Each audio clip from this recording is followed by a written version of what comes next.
enjoy your Zoa. No applause? You're all fired.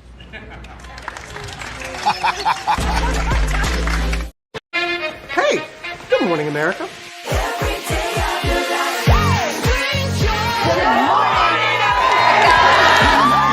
Good morning, America. Good morning, America. Good morning, America.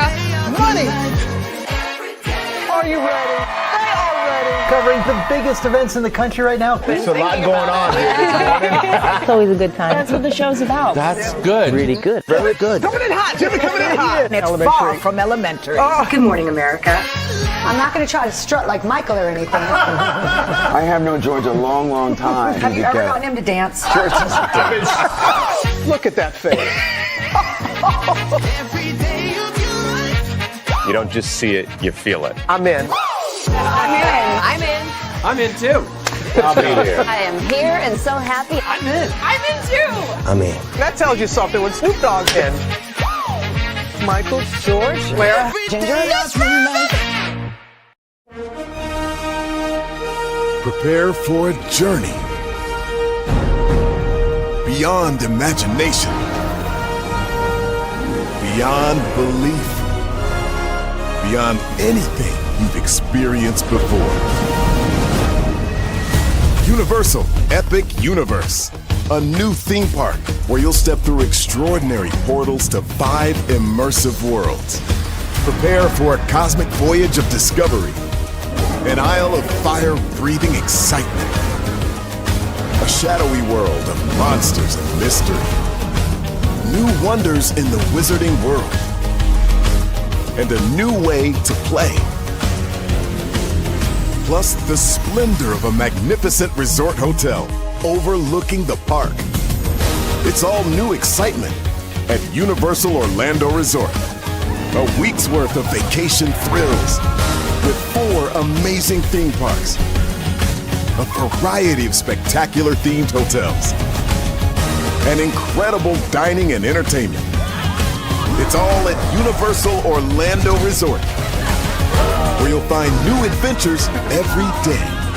Explore the astonishing worlds of Universal Epic Universe at Universal Orlando Resort.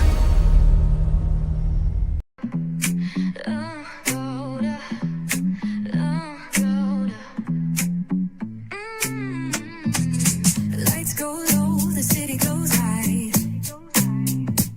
Stories untold under moonlit skies. Brave lonely, got the vibe, got the flow for the culture. Yeah, you already know. Turn it up, lean back, feel the breeze. Late night truths drifting through the trees. It's for the culture, by the culture. Brave lonely's got the soul to show ya. Breaking it down, lifting it higher. Feel the rhythm, spark the fire. Headlines flip with a soulful twist. Behind the scenes where the magic sits. It's the heartbeat of the now and the then, where the story starts and never ends. Tune in, lean and feel the groove. Every moment, a vibe you can't lose. It's for the culture, by the culture. Brave lonely's got the soul to show ya. Breaking it down, lifting it higher. Feel the rhythm, spark the fire.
Welcome into another edition of Braylon Lee's virtual tour live. Glad to have all you here in the building with me. We are live on tour every Friday. Yes, indeed, we are so glad to have you here on tour with me.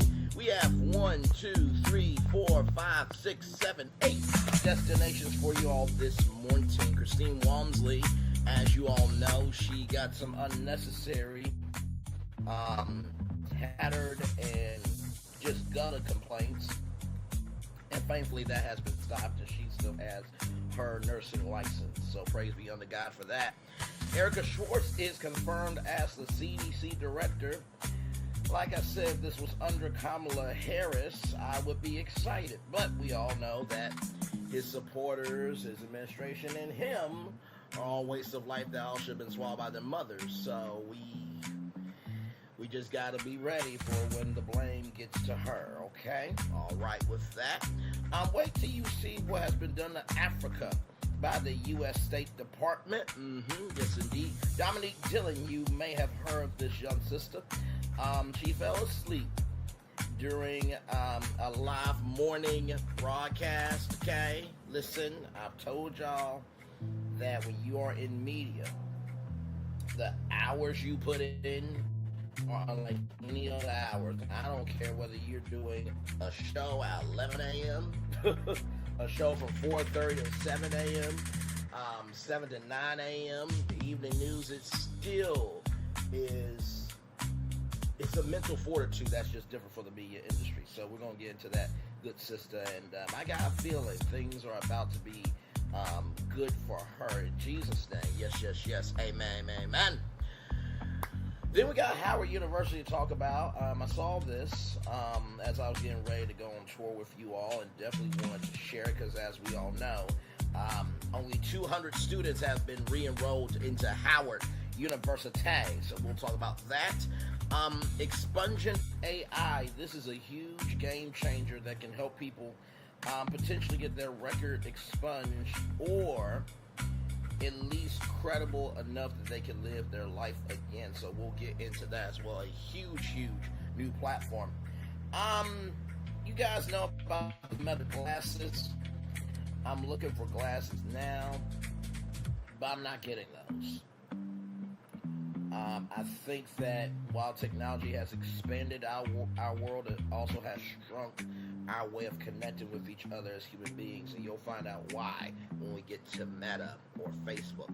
And then JTA, as you guys know, he played Max on Wizards of Waverly Place, and he has something to say about the series Beyond Wizards of Waverly Place and how he was not part of it. So we got a whole lot to talk about, a whole lot to get through, so let's get to it because higher is waiting, lower is available, but either way, we gotta go on tour. Yes, indeed, we do. Let me take down this iconic intro, rather. You see that virtual tour background? Yes, you do. You hear that virtual tour music? Yes, you do. And one thing to know, and two things for sure, that over here on this channel, a lot happens early. Roll it.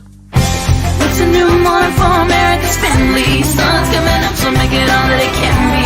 You know a lot happens early. I'm Harry Smith. I'm Julie Chen. I'm Maggie Rodriguez. Morning everywhere, come on.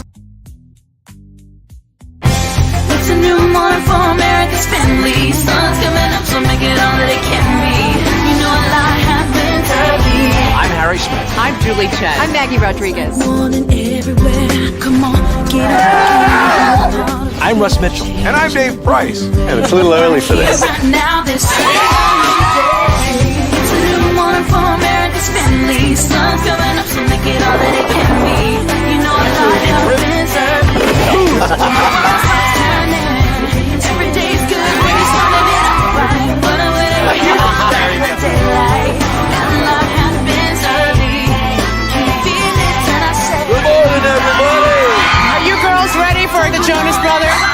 we have an early show exclusive. Yes.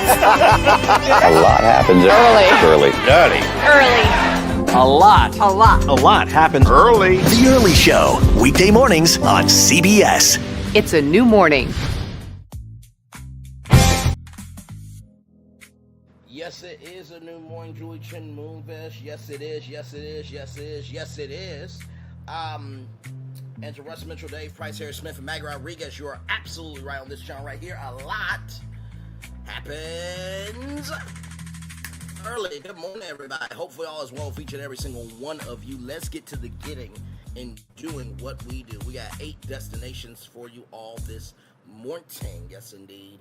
Yes, indeed. Yes, indeed. Let's get right to it. No time to waste, everybody. No time to waste. No time to waste here. Let me see.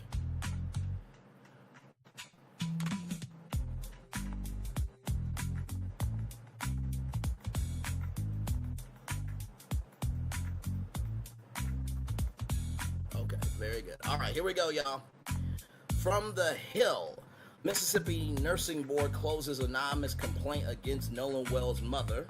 Shout out to that.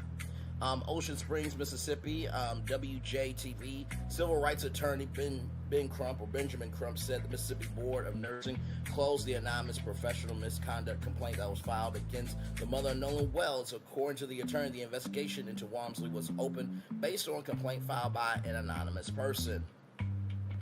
The complaint against Christine Wells Wonsley has been closed. It should never have been filed in the first place. It was frivolous, it was unfounded, it was never about patient care. Crump said it was an attempt to distract the grieving mother and intimidate her into silence, filed by someone who would not put their name on it. That effort failed. The attorney added Christine is not going to spend her energy on whoever did this. She is focused on getting her questions answered, the same questions she has had since the day she lost her son. Those questions did not go away when this complaint was filed. They do not go away now that it has been closed. What Christine still does not have is the truth about her son. We intend to get it.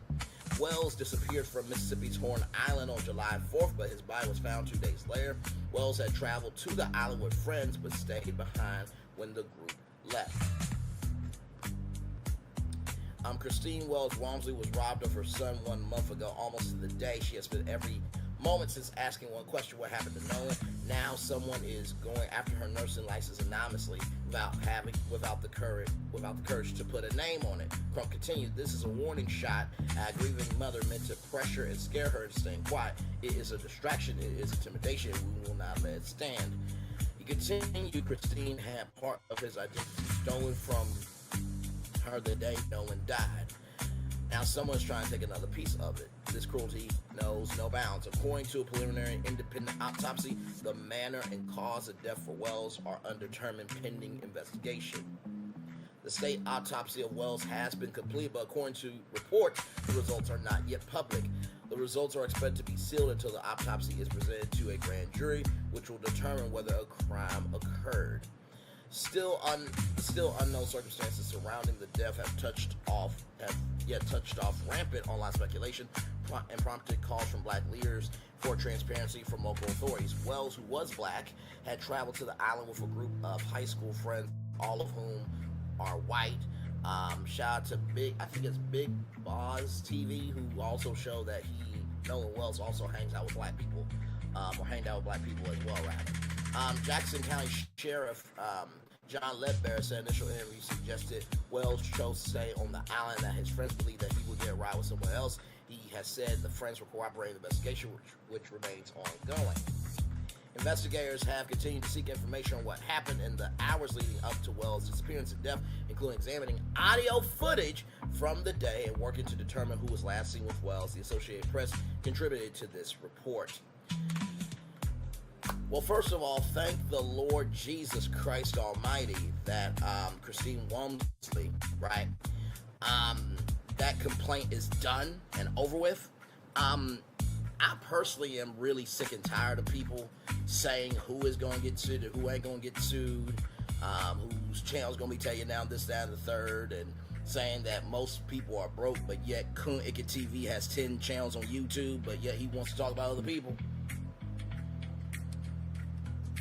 You got so upset with somebody saying you defended the boys, but yet you got upset with race-baiting Tatum, who withheld video of other people, right, that could be a witness. And then you flipped and you said, well, everybody on Horn Island could be a witness. Well, motherfucker, everybody who's a witness could also be a suspect, including them. That's not saying that they did, but they were there. That's a fact. My God. I'm so sorry. Your mother who should have swallowed you whole. I am so sorry. And to your daddy's sperm, God forbid. I wish he could birth something better. But here we are, ladies and gentlemen. Here we are. All right. Let's roll right on along because we do have more Braylon Lee's virtual tour live coming up right from this space right here, right now. From Black Enterprise Magazine, blackenterprise.com. Yes, indeed. Here. Yes, indeed. This is a very big deal right here. Dr. Erica Schwartz becomes the first black woman confirmed as CDC director. First of all, let me just... That is huge news, everybody. Let's get to it. The Senate confirmed Dr. Erica Schwartz to lead the Centers for Disease Control, putting a seasoned public health veteran in charge of the agency. The Centers for Disease Control and Prevention has a new boss. The U.S. Senate voted 51 to 44 to confirm Dr. Erica Schwartz as the CDC's next director. That's the CDC's next director, making her the first black woman to hold this position. The confirmation ends nearly a year of revolving door leadership at the nation's top public health agency. It also gives the 47th administration a rare policy win while placing one of its most experienced public health veterans in charge of an agency facing no shortage of smoke, reports Reuters.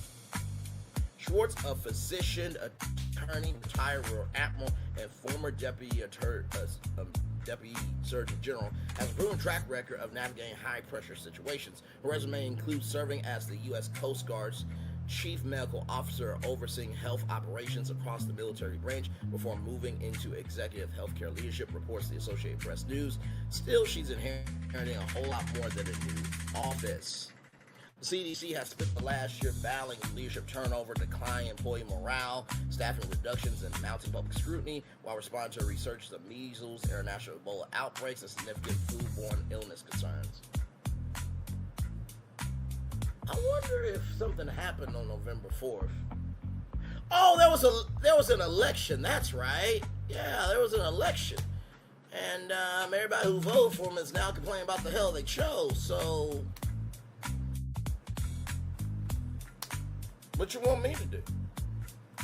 I didn't choose that. Hell, y'all did. Some of y'all, at least. You know what I mean? During her confirmation hearing, Schwartz pledged to restore public confidence through what she called radical transparency and unwavering scientific integrity. She also voiced support for Health Secretary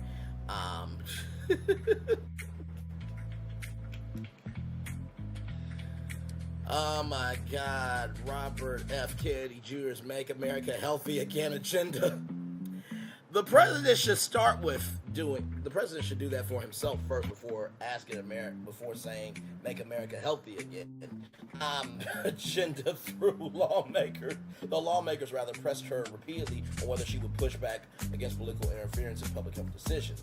The issue at hand is not complicated, said Bernie Sanders, who opposed her nomination at the July hearing. Will we have people in the 47 administration? Sorry, y'all, let me get my Georgia. Okay. Hi. Good to see y'all again. Glad your morning going well. Let's see here. Will we have people in the 47 administration who have the guts to stand up to people who are anti-science and into conspiracy theories? Republican Representative Bill Cassidy, who serves as chair of the Senate Committee on Health, Education, Labor, and Pensions, also showed concern about Schwartz's stance on supporting science. We need a CDC director that actually stand up to crazy, stupid things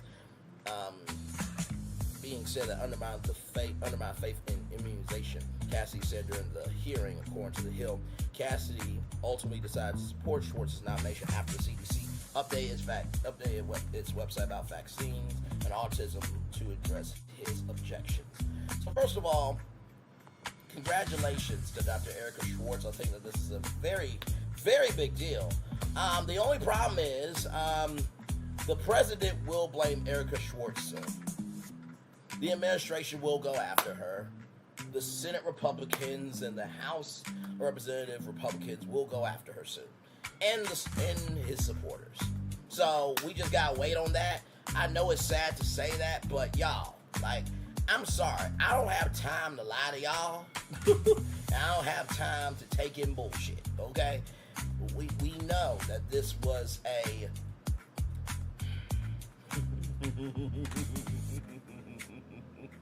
This was a, look guys, look, I know I'm destroying DEI, but I did get a black woman. Aren't you proud of me? Listen, I'm with the blacks. Look at my African American over there. My CDC director. Look at my African American over there. That's all this is. Just to distract y'all, okay? And the 47 supporters be like, well, you see there? He ain't a damn racist. He got a black woman as a CDC director. Now, you need to stop that shit, you damn Negro Braylon Lee. Well, first of all, y'all only accepted this because he chose it. That's it. Like, come, are we really being this damn stupid? My God, let's roll on. Let's roll on. Speaking of dumbasses, let's talk about the U.S. State Department. From Black Enterprise magazine, blackenterprise.com, once again. Oh, my Lord Jesus. You cannot make this up, bro. United States State Department, under fire for mislabeling every African country on a map. Okay? All right? An AI-generated map shown at a global health conference is sparking outrage for the egregious oversight. Now, this is the same United States, right, that the rest of the world said that the United States was being mean to human rights and being disrespectful to African Americans getting reparations. And that they also said that the U.S. does not care about sex trafficking, right? Once again, the words of Whitney Cummings, the president was called it sex trafficking. Shout out to Whitney Cummings for that joke. That joke should have stayed in, because there ain't no damn lie. Listen, let's continue on. The U.S. State Department, is facing criticism after an AI-generated map of Africa mislabeled every country during a presentation at the AIDS 2026 conference in Rio de Janeiro. You cannot make this up. According to Reuters, the map was displayed during a presentation outlining the State Department's global health agreements. It incorrectly placed several African nations, including moving Nigeria. Can't make this shit up. Oh my God. Including moving Nigeria into the Sahara Desert, relocating Mozambique to the Horn of Africa, placing Cote d'Ivoire on the opposite side of the continent. And placing Cote d'Ivoire on the opposite side of the continent, rather. Reuters also reported that the image contained an OpenAI watermark, indicating that it had been created using OpenAI tools. But once again, this is who y'all voted for on November 4th. This is what y'all did, right? Now, if we see that Switzerland has their map correct, then we really are going to know that this is a racist, racist, biggest, sexist, ableist, every-ist administration is poor of the same elk and the president and his family. Well, not all of his family. Mary 47's been stumping the yards. I'm not going to say all his family. But y'all know the people we're talking about. Okay, all right, moving on. This was an unfortunate error caused by a team member who hastily altered the slide deck immediately before the presentation.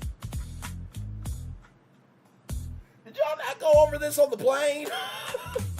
Like, when y'all were at the White House, which I know y'all don't do shit at the White House, no how, but you would think somebody being intelligent would say, hey, do we have all of our presentations together? This, that, and the third. Just, okay, all right, just...